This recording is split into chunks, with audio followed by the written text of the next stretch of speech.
Olá! Já pensou se a gente pudesse enviar um tipo de faxineiro molecular direto para o cérebro para limpar aquelas placas tóxicas que causam o Alzheimer?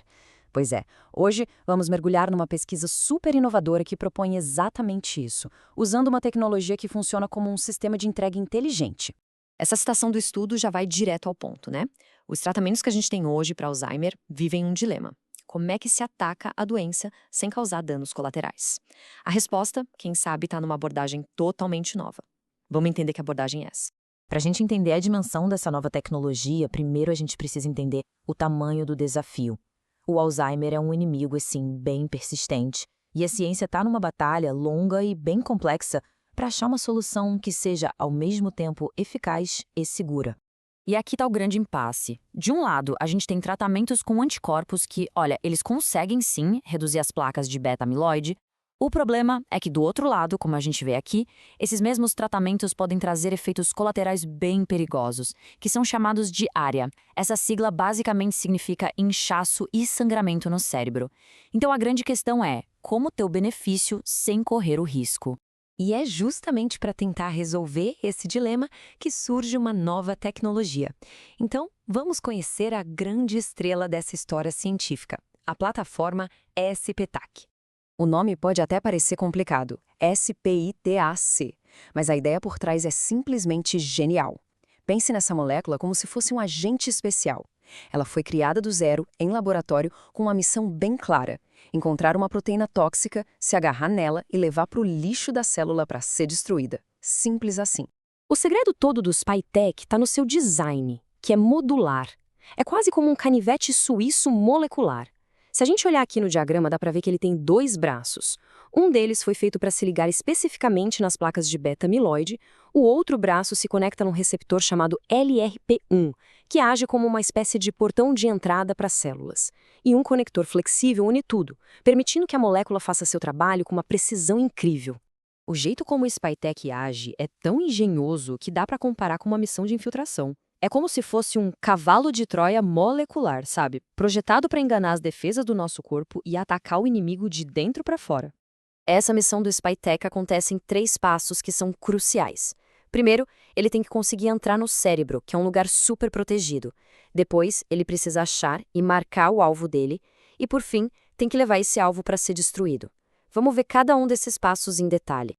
O primeiro grande desafio é a barreira hematoencefálica. Ela é um filtro de segurança super seletivo que protege o nosso cérebro, mas que também acaba bloqueando a maioria dos medicamentos. O SPTAC usa um truque muito esperto. Aquele braço que se liga ao receptor LRP1 funciona como uma chave mestra. O LRP1 está ali, presente nessa barreira. E quando o SPTAC se conecta a ele, basicamente consegue uma carona para passar para o outro lado e entrar no cérebro. Ok, uma vez lá dentro do cérebro, começa a busca. O outro braço do SPTAC, aquele que é específico para a beta-amiloide, acha uma daquelas placas tóxicas e pronto, se prende nela com força. O alvo foi marcado. Com a placa amiloide praticamente algemada, o SPTAC usa de novo o receptor LRP1 para puxar o complexo inteiro para dentro de uma célula.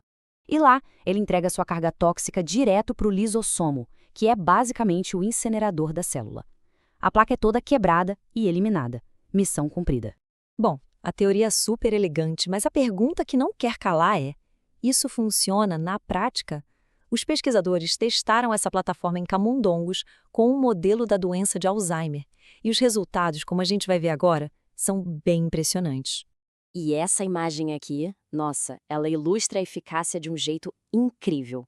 À esquerda, a gente vê o cérebro de um camundongo com Alzheimer que não recebeu tratamento. E dá para notar que está cheio de placas. Agora, olha o da direita. É o cérebro de um camundongo depois de só 30 dias de tratamento com o SPTAC. A diferença é visível, né? E a análise dos dados mostrou uma redução de mais de 40% nas placas. É um resultado muito, muito expressivo. Mas será que limpar as placas melhorou a função do cérebro? A resposta é sim. Esse gráfico mostra os resultados de um teste de memória. Reparem só, os camundongos que foram tratados com o SPITAC tiveram um desempenho bem melhor do que os não tratados. Eles chegaram quase no mesmo nível dos camundongos saudáveis. Isso é um forte indicativo de que remover as placas pode, de fato, ajudar a restaurar a função cognitiva. Certo, então o SPITAC parece ser eficaz. Mas, voltando lá para o nosso dilema do início, ele é mais seguro? Essa é a pergunta de $1 milhão. E aqui vem as notícias animadoras.